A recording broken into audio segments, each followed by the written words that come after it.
ठीक है। तो जी बिस्मिल्लाहिर्रहमानिर्रहीम। जो बात मैं कर रहा था वो ये कर रहा था कि what we like to have कि आपके जो प्रेजेंटेशंस हैं उनके साथ ही मिड टर्म एग्जाम्स भी चेक हो, और जो गलती है वो आपको कम्युनिकेट हो, और वो एंड टर्म एग्जाम्स देने के बाद अगले वीक में उन एरर्स को या उन प्रॉब्लम्स को ठीक करके अपनी फाइनल डॉक्यूमेंट और फाइनल प्रेजेंटेशन मुझसे फिर दोबारा शेयर करें, जिसकी बेस पे फिर grade plus your and term exam. ठीक है। तो अब इसमें करना ये है, अभी हमारा ये वीक चल रहा है 11th। सो आप लोग अराउंड 60 के करीब लोग हैं। अगर 10 मिनट भी एवरेज पे हर एक को दिए जाएं तो takes around 2 classes minimum, plus some extra time in those classes, जिसमें हम आपकी प्रेजेंटेशंस ले सकते हैं।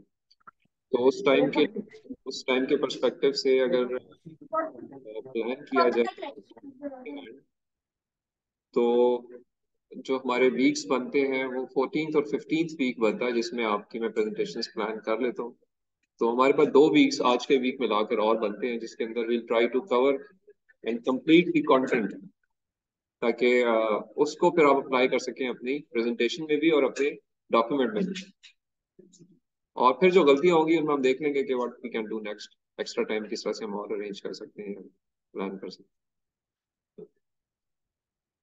सो विद दिस बैकग्राउंड, अभी तक जो मैंने आपकी टास्किंग की हुई है from the presentation perspective, end of course वही प्रेजेंटेशन जो आपके डॉक्यूमेंट से डिराइव हो रही है।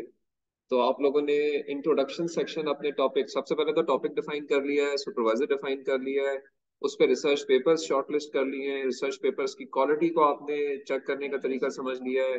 फिर आपने नेक्स्ट इंट्रोडक्शन सेक्शन लिख लिया है किसी हद तक, लिटरेचर रिव्यू लिख लिया है, राइट। अब इससे आगे हमने चलना है और आपने कुछ और चीजें अब बीच में ऐड करनी है अगले 2-3 हफ्तों के अंदर, जो कि फाइनली आपकी डॉक्यूमेंट पर एक कंप्लीट डॉक्यूमेंट या किसी हद तक कंप्लीट डॉक्यूमेंट बन जाएगी, जो कि मे भी आगे जब आप TH1 लेते हैं वो उसको फर्दर रिफाइन करेंगे या उसको ठीक करेंगे, और अल्टीमेटली अपने सुपरवाइजर से टच होकर उसको अपने थीसिस के परस्पेक्टिव से उसका जो भी प्रोसीजर बनता है वो करेंगे।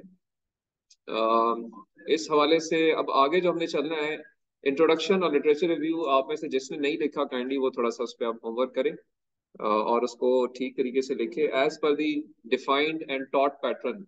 लिटरेचर रिव्यू का मैंने आपको पैटर्न एक दफा क्लास में दिखा चुका हूँ। इंट्रोडक्शन की पंच लाइंस मैं बता चुका हूँ कि इंट्रोडक्शन सेक्शन के अंदर होता क्या है।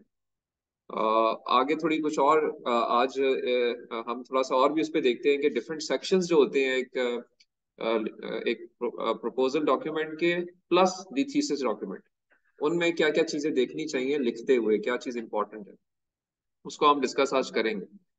और फिर कुछ और मैं टास्किंग आपकी सिस्टम में ऐड करूंगा, लाइक अगर आपको वो याद हो कंटेंट्स लिटरेचर रिव्यू अपने प्रपोजल डॉक्यूमेंट के, तो मैंने कुछ सेक्शन सब सेक्शन हेडिंग्स यहाँ लिखी थी बोर्ड के ऊपर, बिल्कुल शुरू वाली क्लासेस में, कि जी ये चीजें आपने प्राइमरीली लिखनी है।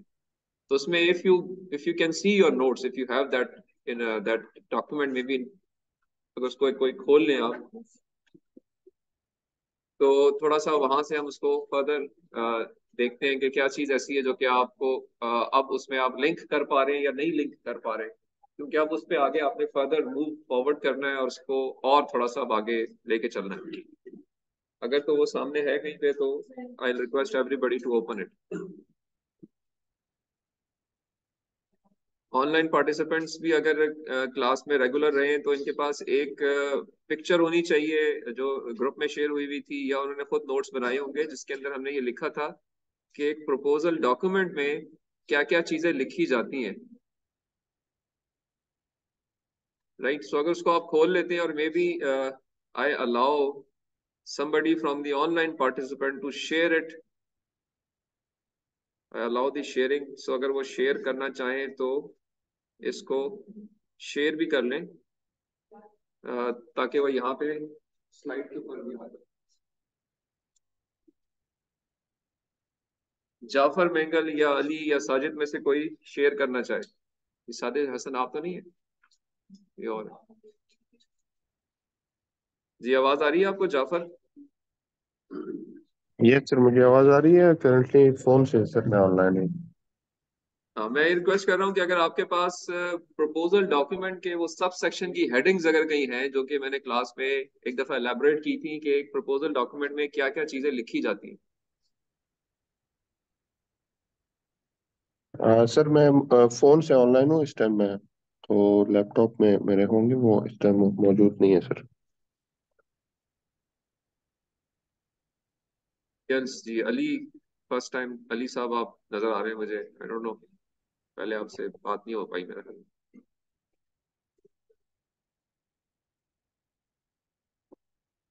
अली और साजिद में से कोई शेयर कर सके, या मैं खुद शेयर करूं फिर?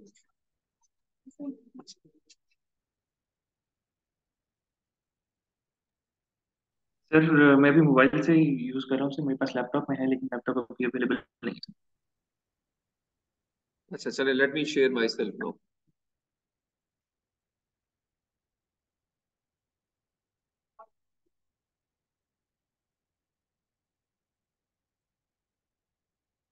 Any question from the class? जो साजिद कुछ पूछना चाह रहे थे आप तो?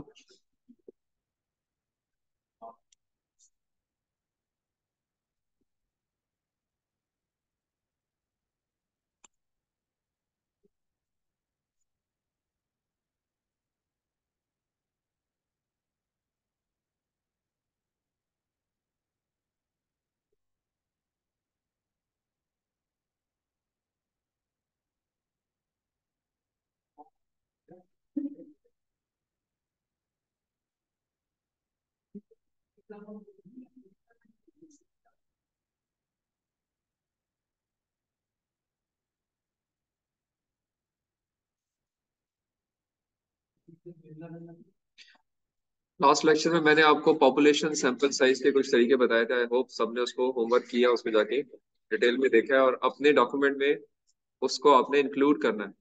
It would be there would be a slide on your presentation, जहां पे आपने, अगर आप प्रोजेक्ट मैनेजमेंट के स्टूडेंट हैं, तो आपने अपनी मेथडोलॉजी जब बतानी शुरू करनी है कि मेरा ये प्रपोज मेथड है जिसको मैं फॉलो करूंगा, तो वहां बताएंगे कि मेरा पॉपुलेशन साइज ये है, मैंने फला इस जगह से एक्सप्लोर किया है, और उसके बाद मैंने, after considering the margin of error and confidence level, मेरा ये सैंपल साइज है जो कि बनेगा, और सैंपल साइज पे फिर मैं अप्रोच करूंगा based on the reception rate, फिर मेरा ये बन जाएगा। तो वो सारा कुछ वहां पे आना चाहिए। सैम्पलिंग की कौन सी टेक्निक यूज करेंगे? 4 टेक्निक्स हमने क्लास में डिस्कस की थी। कौन कौन सी थी जी? राफिया, आपने रिपीट की थी ना अगर एक दफा, याद मैं आपकी याद नानी, अगर आप करा दें सबको। 4 कौन सी थी?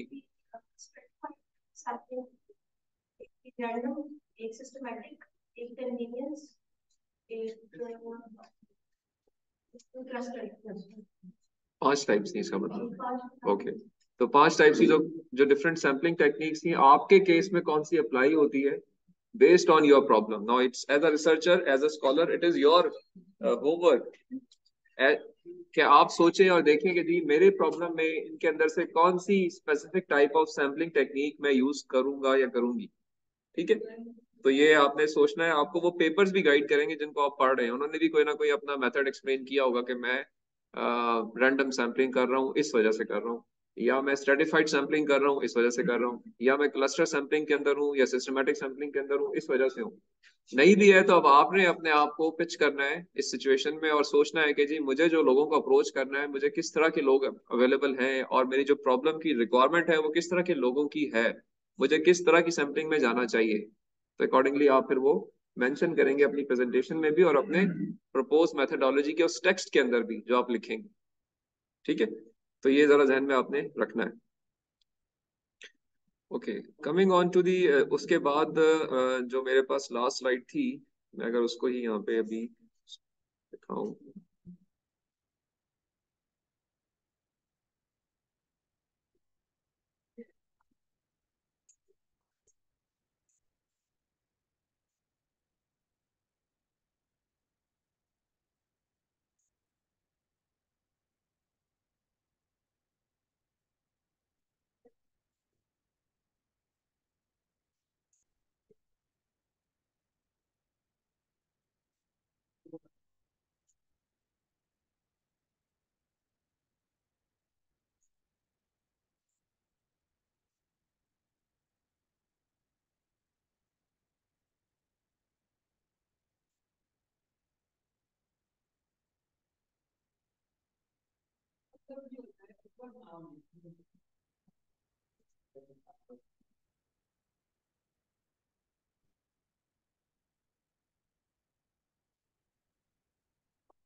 जी ओके। सो लास्ट लेक्चर में we were on to this slide, और इसके बाद फिर हमने सैम्पलिंग और पॉपुलेशन और इस तरह की चीजों के बारे में बात की थी। ये वो कंटेंट्स हैं जो कि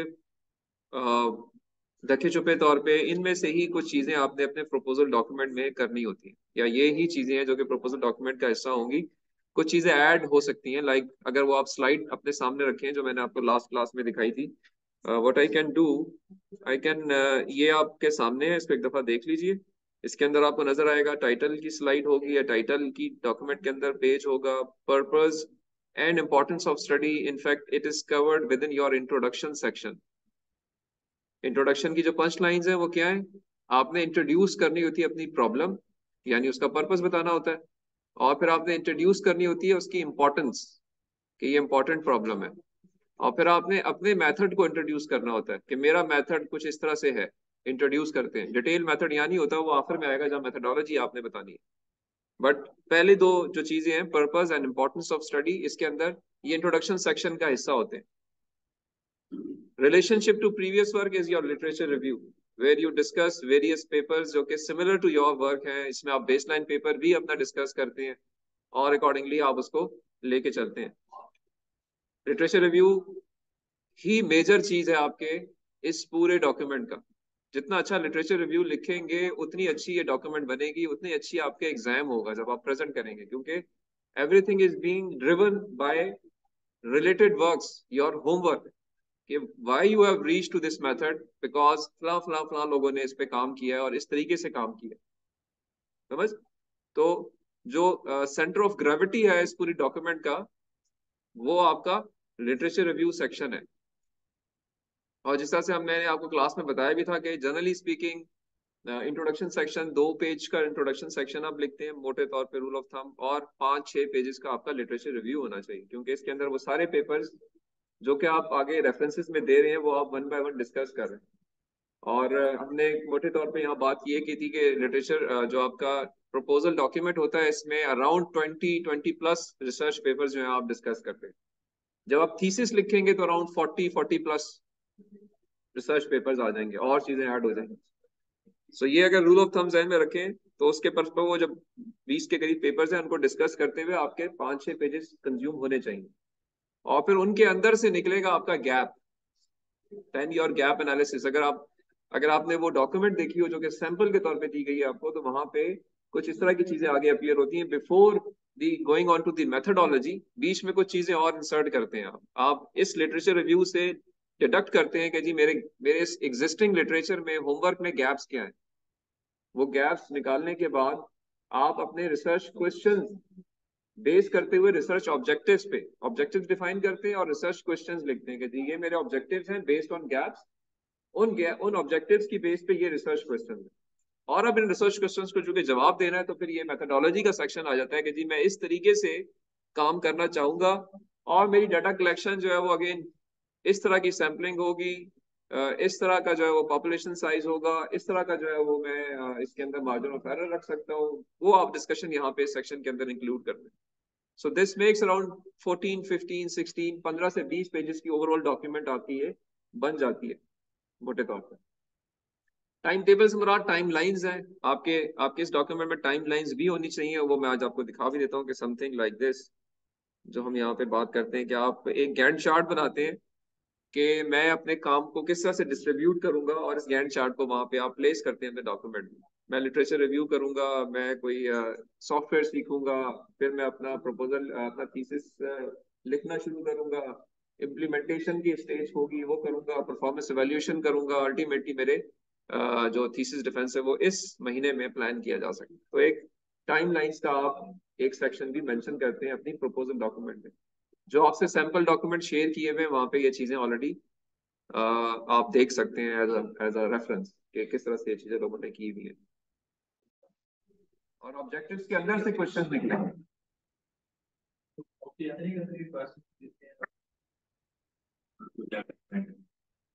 मेरे ख्याल में जो है ना वो ऑब्जेक्टिव्स पहले आने चाहिए और क्वेश्चंस उसके बाद आने चाहिए।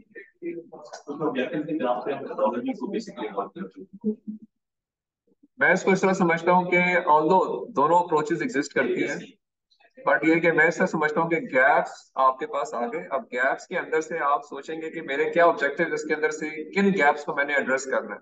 ये चार मेरे ऑब्जेक्टिव्स हैं। उन ऑब्जेक्टिव्स के अंदर से क्वेश्चंस निकलते हैं कि इन ऑब्जेक्टिव्स को अचीव करने के लिए मेरे रिसर्च क्वेश्चंस दिए होंगे।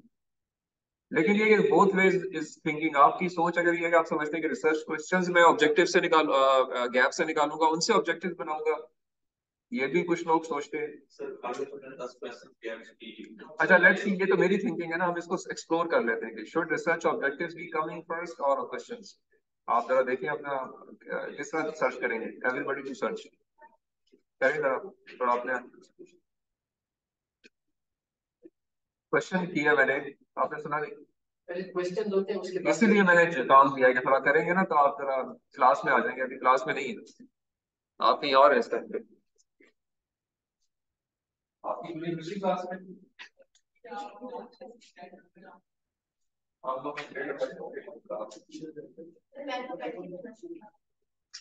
क्योंकि आप ना क्वेश्चन फिर ऐसे करते हैं दोनों जो कि सर इसमें दे रहा है कि आपकी जो रिसर्च कम्स फर्स्ट,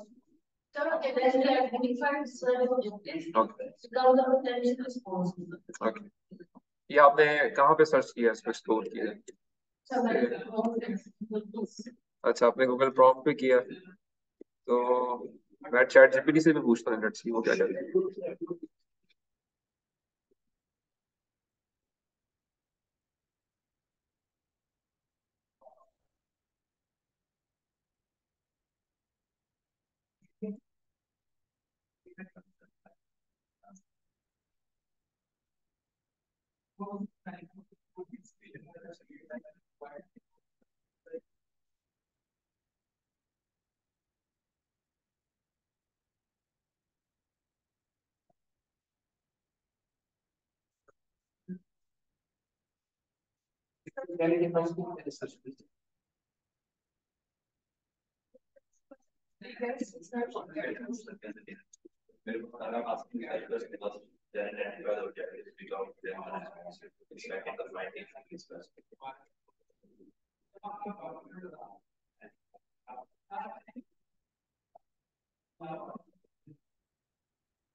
सिंपल से शुरू होगा सर, इसमें पहले रिसर्च किया है, फिर रिसर्च क्वेश्चंस है।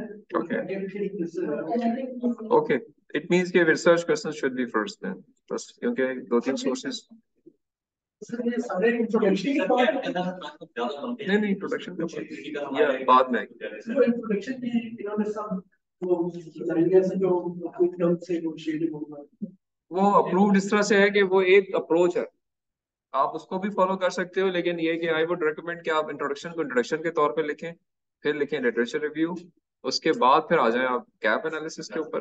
गैप एनालिसिस के बाद जैसा भी हम डिसाइड हमने किया कि जी रिसर्च क्वेश्चंस पहले आप डिफाइन कर लें, फिर रिसर्च ऑब्जेक्टिव्स पे आ जाएं, और ऑब्जेक्टिव्स के बाद फिर मेथोडोलॉजी को एक्सप्लेन करें। ठीक है, सो फ्लो इस तरह से रख दीजिए।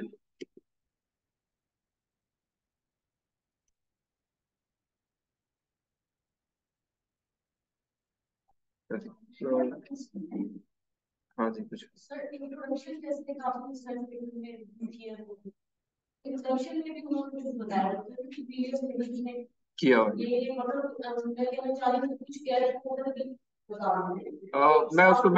मैं बता दूं वो असल में थोड़ा सा ये अच्छा क्वेश्चन है। राफिया, क्या क्वेश्चन है? क्वेश्चन क्या किया? रिसर्च गैप के बारे में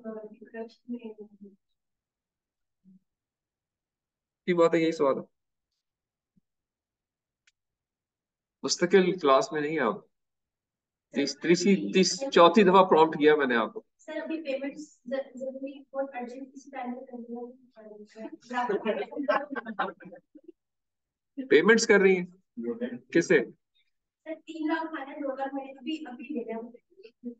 तो हमें क्या दे रही है फिर आप यहाँ पे? इधर की क्लास को कंपनसेट का अभी ब्रेक में आप कंपनसेट कर रही हैं हमें फिर। चले जी, कौन करेगा, कौन इसको स्टीयर कौन करेगा जी? वो किसके साथ कंफर्टेबल है आप यहाँ पे? क्योंकि फिर आपको सारा कुछ करना पड़ेगा ना। Let him handle everything. You just give the amount to him.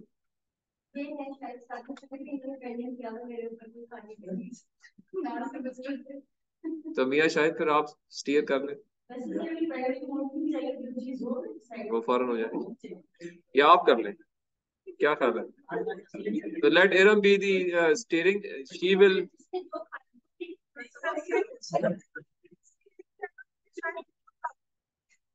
हाँ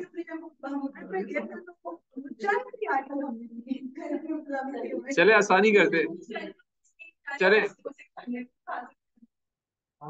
ऐसा करें कि आप चले चाय ये खुद ले लेंगे, आप एक एक समोसा सबके लिए अरेंज कर लें। नहीं, हम ज्यादा लोड नहीं डालना चाह रहे ना आप।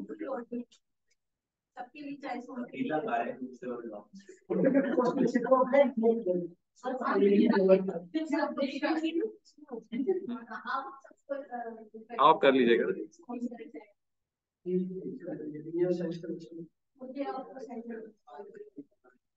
अच्छा जी, चले ठीक हो गया। इट मीन्स के आप इसको आप हैंडल कर लेंगे। तो अब ये एरम आपके साथ इंटरेक्ट करेंगी, ठीक है, और अकॉर्डिंगली आपने जो ना वो फिर ये जो लोग क्लास में है इनको आपने ये एक अच्छा सा जो ना पैकेज जो करना आज ही होगा। आज जो भी ब्रेक टाइम है उसमें आप, हाँ ठीक है, चले लेट्स मी, ठीक है। मुझे आप, क्योंकि मैं जो ना मेरा आज रोजा है, मैं नहीं होऊंगा, बाकी आप नहीं। एक्चुअली मैं कह रहा हूँ कि आप आराम से कंफर्टेबल, अदरवाइज ये चीज चलती रहेगी फिर कभी नहीं होगी। फिर सवाल, मैं इंशाल्लाह बाद में किसी टाइम पे हिस्सा बन जाऊँ, डोंट वरी।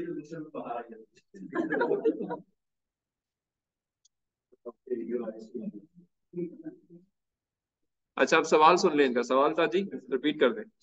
सर मेरा क्वेश्चन ये था कि इंट्रोडक्शन जब हम पढ़ते हैं दूसरे रिसर्च पेपर्स में, तो उसी के अंदर हमें प्रीवियस स्टडीज के गैप्स भी कुछ मिलते हैं, ठीक है। तो ये मैं कहना चाह रही हूँ कि उन हम जो इंट्रोडक्शन यूजुअली कंक्लूड हो रहा होता है ना, उसमें हम अपनी प्रपोज मेथोडोलॉजी नहीं लेकिन समवट हम थोड़े से ऑब्जेक्टिव्स और एम्स बता देते हैं। तो previous works have worked on these techniques, but हम इनको इंटीग्रेट करेंगे विद सम अदर टेक्निक्स, और हम अपने ऑब्जेक्टिव्स हमारे ये होंगे इसमें, ठीक है। इसी तरह से और इनकी रेमेडीज या व्हाटसोएवर ये होंगे। तो ये मेरा क्वेश्चन। अच्छा इस तरह से हम थोड़ा सा उसमें कर सकते हैं, जैसे मैंने ये भी किया है इस पेपर्स में। अच्छा, क्वेश्चन मैं इनका रिपीट करता हूँ ऑनलाइन पार्टिसिपेंट्स के लिए भी। वो ये है कि जी हम इंट्रोडक्शन के अंदर भी कुछ लिटरेचर रिव्यू की चीजें या रिसर्च पेपर्स डिस्कस करते हैं, तो उनका एम क्या है, सॉर्ट ऑफ ये पूछना चाह रही है कि वो क्यों करते हैं। तो अच्छा जी, क्वेश्चन ये इज अ गुड क्वेश्चन, क्योंकि आपको ओवरऑल जब भी आप रिसर्च पेपर्स पढ़ेंगे तो आपको लिटरेचर रिव्यू दो जगहों पे प्राइमरली नजर आएगा। इंट्रोडक्शन सेक्शन वाले पोर्शन में नजर आएगा और लिटरेचर रिव्यू में इटसेल्फ नजर आएगा, ऐसे ही है। अच्छा, अब मैं इसमें फर्क बताता हूँ आपको कि फर्क क्या है। फर्क ये कि जो मैंने आपको पंच लाइन्स दी थी थोड़ी देर पहले, मैंने कहा था कि जी होता क्या है, let me show it on to the screen as well.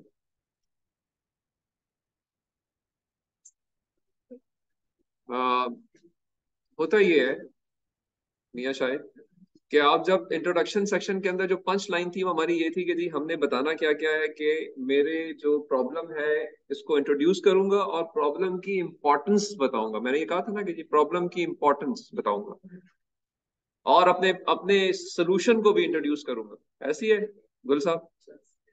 तो अगर आपने ये काम करना है तो इम्पोर्टेंस बताने के लिए एक तरीका ये होता है कि आप ये बताने की कोशिश करते हैं कि जो प्रॉब्लम है इस पे एक सेट ऑफ रिसर्चर्स हैं जो कि दुनिया के इस हिस्से में हैं, उन्होंने रिसर्च की है। एक और सेट ऑफ रिसर्चर्स हैं जो उन्होंने दुनिया के इस हिस्से में रिसर्च की है, एक और ने दुनिया के इस हिस्से में रिसर्च की है।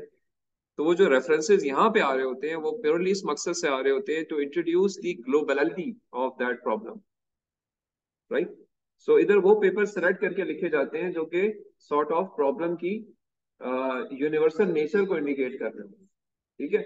वेयर एज जब आप चले जाते हैं लिटरेचर रिव्यू के अंदर तो फिर प्योरली आप अप्रोचेस को डिस्कस करते हैं, ठीक है।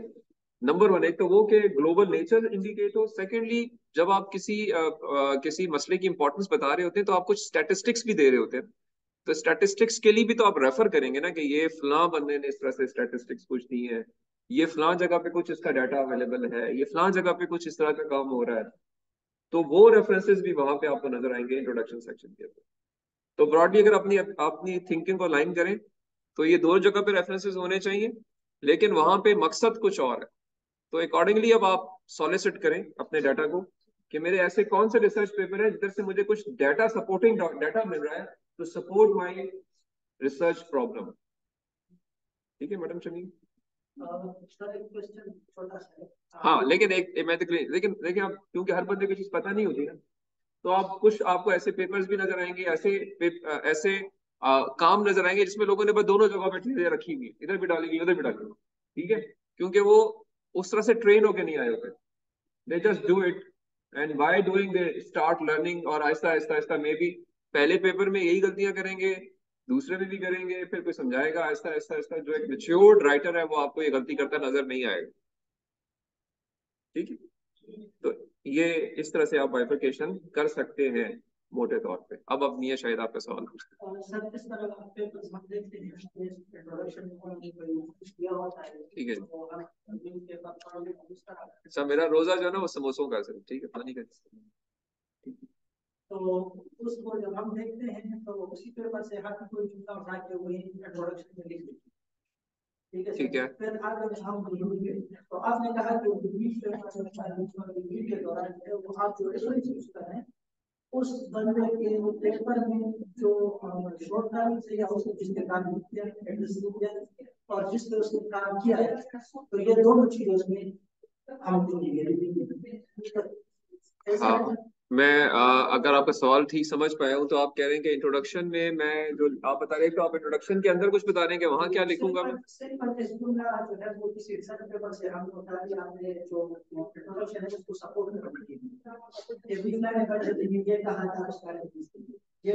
अपने अल्फाज में। हाँ, ठीक है। उसके बाद अगर हम रिव्यू, अब रिव्यू में जो उसका मेथड है उसको डिस्कस करें कि इसने इस तरीके से किया है काम, और उस काम के करने में ये इसके जो फायदे हैं उसको ये मिले, और ये इसके अंदर कुछ कमी बेशियां भी हैं। तो इसका मतलब हुआ कि हम ज्यादा से ज्यादा 4 या 5 बता सकते हैं, क्योंकि हर एक बंदे का वो जो पूरा पेपर है उसका जो टर्म और उसके जो शॉर्ट टर्म, तो ये तो तकरीबन 4 हम निकाल तो हमारे देश में मतलब आप थोड़ा आपने उसको कंसाइज करना होता है ना, बहुत डिटेल में नहीं लिखना होता। हाँ, तो हाँ, तो बस यही करना है आपसे। क्या उसमें हम कोई सपोर्ट करने के लिए नहीं कर सकते। सपोर्ट से मुराद? सपोर्ट से मुराद सर सपोर्ट भी ये कहा कि एक जगह पे कार्बन डाइऑक्साइड जो है वो इस साइड लिखा हुआ है, वो मैंने एक सपोर्ट के लिए डाल दिया, और एक बंदे ने पेपर लिखा हुआ है कि उसमें कहा है कि जो है वो इस साल ये जो है बायो की वजह से पॉल्यूशन की वजह से इतने कार्बन डाइऑक्साइड। तो इंट्रोडक्शन में अब आप सोचेंगे इनमें क्या चीज इंट्रोडक्शन में जानी चाहिए, वो फर्स्ट पॉइंट। हाँ, दूसरी वाली में आप देखें जो लिटरेचर रिव्यू है ना वो प्योरली उसका मैं आपको मकसद बताऊं, मकसद ये है कि आपने एक तरीके से काम करना है ना, आपका एक मेथड होगा जो आप आगे जाके एक्सप्लेन करोगे, ठीक है।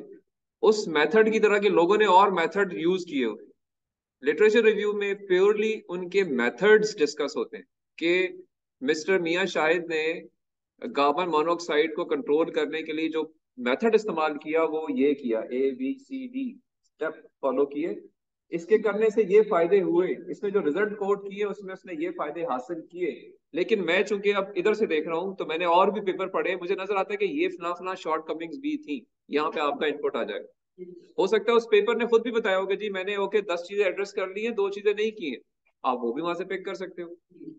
समझ रहे बात? I repeat, research literature review के अंदर प्योरली मेथडोलॉजीज डिस्कस होती है कि मिस्टर XYZ ने इस तरह से काम किया है, मिस्टर ABC ने इस तरह से काम किया है, उसने ये फायदे हासिल किए हैं, बट ये नुकसान भी उसको मिले। फिर मिस्टर PQR ने इस तरह से ये काम किया, ये तरीका डैश डैश डैश फॉलो किया, फायदे उसको ये मिले हैं, मुझे कोई इसका नुकसान नजर नहीं आ रहा। May be something like this, समझ रहे बात? तो इस तरह से आप 10-15 पेपर्स, 4 से 5-6 पेजेस के ऊपर आप पैराग्राफ बाय पैराग्राफ वर्ड्स को मिंगल करते हुए एक मोनोटोनस टोन के अंदर काम नहीं करना होता। कभी आप कहेंगे कि जी ऑथर्स एंड कोवर्कर्स ने इस तरह से काम किया, कभी आप कहेंगे कि जी ऑथर्स एंड कोलीग्स ने इस तरह से काम किया, कभी आप कहेंगे मिस्टर रिचर्ड ने इस तरह से काम किया। तो आप मोनोटोनस टोन भी नहीं रखेंगे, मिक्स करेंगे ताकि जो रीडर है वो इंटरेस्टेड भी रहे आपकी रीडिंग करते हुए, उसको ना लगे आप ये नहीं करना आपने पेपर 1 स्टेट्स टक टक टक टक टक, फिर अगला पेपर 2 स्टेट्स टक टक टक टक टक, पेपर 3 स्टेट टक टक टक टक, ये नहीं, मोनोटोनस नहीं रखनी, मोनोटोनी नहीं रखनी। This is a bad way of writing literature review. ये मैंने क्लास में आपको एक पेपर रेफरेंस के तौर पे दिखाया भी था कि हाउ टू मिक्स। कभी रिजल्ट्स पहले बता दिए, रेफरेंस एंड पे दे दिया, कभी रेफरेंस शुरू में देते हुए रिजल्ट्स बता दिए, कभी मेथड पहले बता दिया, रिजल्ट्स बाद में बता दिए, कभी रिजल्ट्स पहले बता दिए, मेथड बाद में बता दिया। तो ये अंग्रेजी लिखने का खूबसूरती है जो कि आपने पैदा करनी है as a writer as well.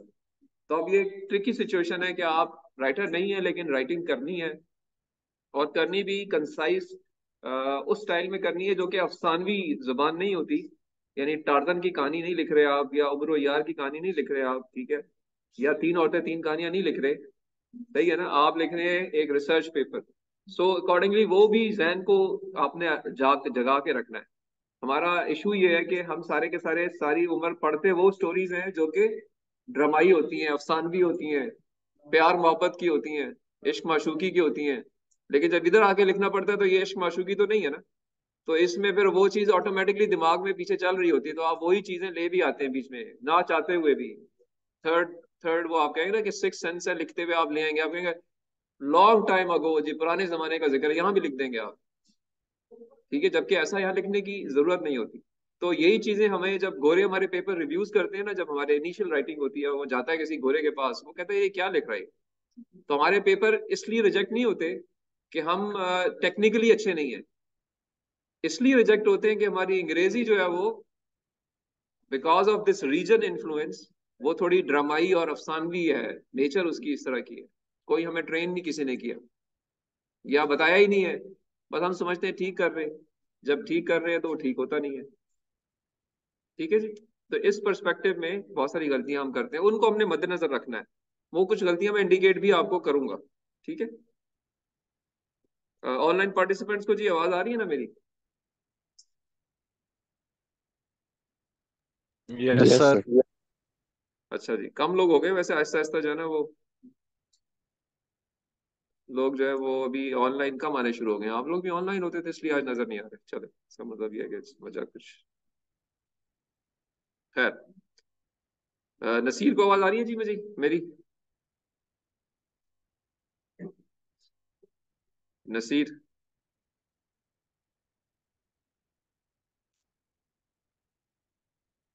Naseer साहब आवाज आ रही है?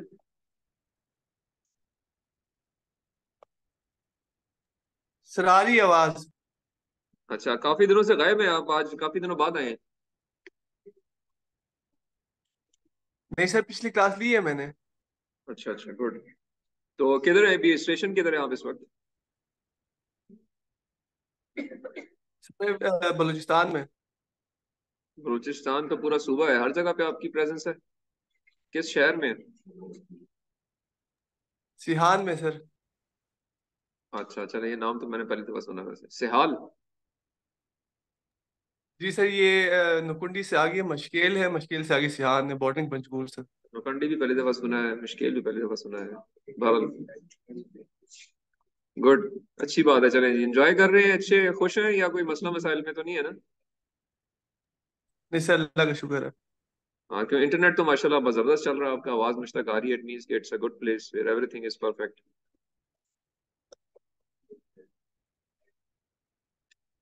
चले, बहरहाल रेगुलर रहें, क्लासेस के जो लेक्चर्स है ना वो लाजमी सुनते रहें ताकि आप अलाइन रहें what we are covering in the class. अगर आप आज सर क्लास, मैं लिए मैं पिछली क्लास में भी मैं प्रेजेंट था, ओके इसमें भी गुड मैं प्रेजेंट। गुड। अगर आज आप क्लास के अंदर होते तो आपको राफिया जो है वो समोसे खिला देती हैं, अब आप क्लास में नहीं है, तो वो आपकी बैड लक है। मैं क्लास में था, बीच में ड्रॉप हो गई थी वो, आपने रोजे का जिक्र किया, फिर उन्होंने आप चाय की और समोसों की ऑफर की, फिर आपने कहा नहीं सिर्फ समोसे खिलाएं। तो मैं क्लास में था सर, बीच में ड्रॉप हो गई थी 5 मिनट के लिए, फिर मैं दोबारा ज्वाइन किया है। सर आवाज आ रही है? ये स्लाइड जो आपको विजिबल है, इस पे हम आ जाते हैं। इनफैक्ट हमारा जो एक रिसर्च थीसिस होता है या रिसर्च पेपर होता है, वो कुछ इस तरह से आपने लिखना होता है। जब लिखते हैं आप, ये सारे सेक्शंस आप फॉलो करेंगे। इनमें से कुछ चीजें अभी आप देखेंगे कि अपने आप प्रपोजल डॉक्यूमेंट में भी लिख रहे हैं, कुछ आप नहीं लिखेंगे। लेकिन हम ओवरऑल अब बात करते हैं कि इन सेक्शंस के अंदर किस किस सेक्शन की क्या इंपॉर्टेंस है, उसको किस तरीके से उस पर फोकस किस तरह नहीं, वो करना तो है। हमें कहना चाहिए उसे, ठीक है उसको हमें कहना चाहिए कि वो हमें कहती वो लड़कियां। जी, स्लाइड भेजी थी मैंने, सारे लेक्चर्स तो मैं ऑलरेडी आपसे शेयर कर चुका हूं। Let me mute some people. So अगर इधर आप देखिए, इस स्लाइड के ऊपर थोड़ा सा गौर करें तो हमारे पास यहाँ पे मुख्तलिफ सेक्शन, सब सेक्शंस हैं जो कि इन फॉर्म ऑफ चैप्टर्स होंगे इन थीसिस डॉक्यूमेंट, और इन फॉर्म ऑफ सेक्शंस होंगे for our research paper. But इनके अंदर ही नहीं, कमोबेश ये चीजें आपकी हर जगह आपको नजर आएंगी लिखते हुए। टाइटल होगा आपका, एब्स्ट्रैक्ट होगा, स्लिप ले जाए, इंट्रोडक्शन सेक्शन स्लिप ले जाए, होगा, स्लिप। लिटरेचर रिव्यू होगा।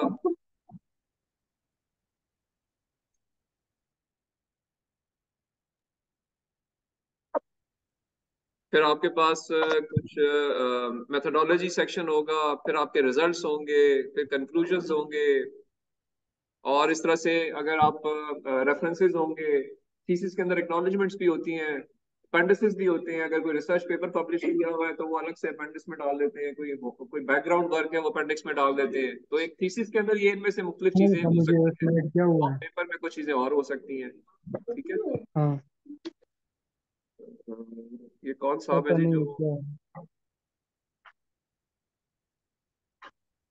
ये काइंडली जो ऑनलाइन पार्टिसिपेंट्स है अपने नाम डिस्प्ले करें। कुछ लोगों के सिर्फ जो है ना वो नाम नहीं है।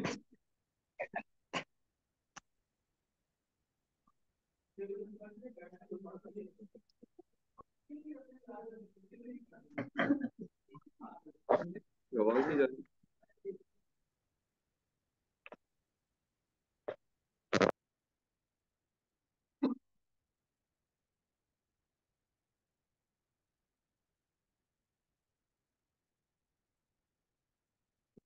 अच्छा जी, चले। ओके। सो अगर मैं इस पे, ये आपने स्लाइड पे नजर डाल ली है, ठीक है। अब होता क्या है, जब आप इसको इतने काम को लिखना शुरू करते हैं ना, तो आप जनरली, हमारी नेचर है कि जो सबसे पहले चीज लिखनी है उस पर मैं सबसे ज्यादा टाइम लगा देता हूँ। और अपने से मेरे पास 10 दिन है ना काम करने के, तो हो सकता है मैं 5 दिन एक चीज पे ही लगा रहा हूँ। लाइक इसके अंदर जो सबसे पहली हम्म, चीज, जो मेजर चीज आपकी आती है, वो आती है एब्स्ट्रैक्ट, हम्म, जो आपने पहले लिखना होता है या पहले नजर आता है। बट ये याद रखिए, एब्स्ट्रैक्ट पहले लिखा ही नहीं जाता। तो आपने एब्स्ट्रैक्ट पे शुरू में टाइम जाया करना ही नहीं है। You have to go move to the next section. तो the first thing which you write is your introduction फिर सेक्शन, इसको। आपने ठीक है जी। लेकिन इंट्रोडक्शन सेक्शन लिखते हुए अब दरी बता सबसे पहले आ गया, आप इस पे मैक्सिमम टाइम लगाएंगे। आप एफर्ट करते रहेंगे जी, ओके यार इसको मैंने अच्छा करना है, अच्छा करना, अच्छा करना है, अभी बाकी सारा चीज रहती है। अब यहाँ पे क्वेश्चन मार्क आता है कि क्या इंट्रोडक्शन सेक्शन पे मुझे इतनी एफर्ट क्या करनी चाहिए कि नहीं करनी चाहिए। एमएससी।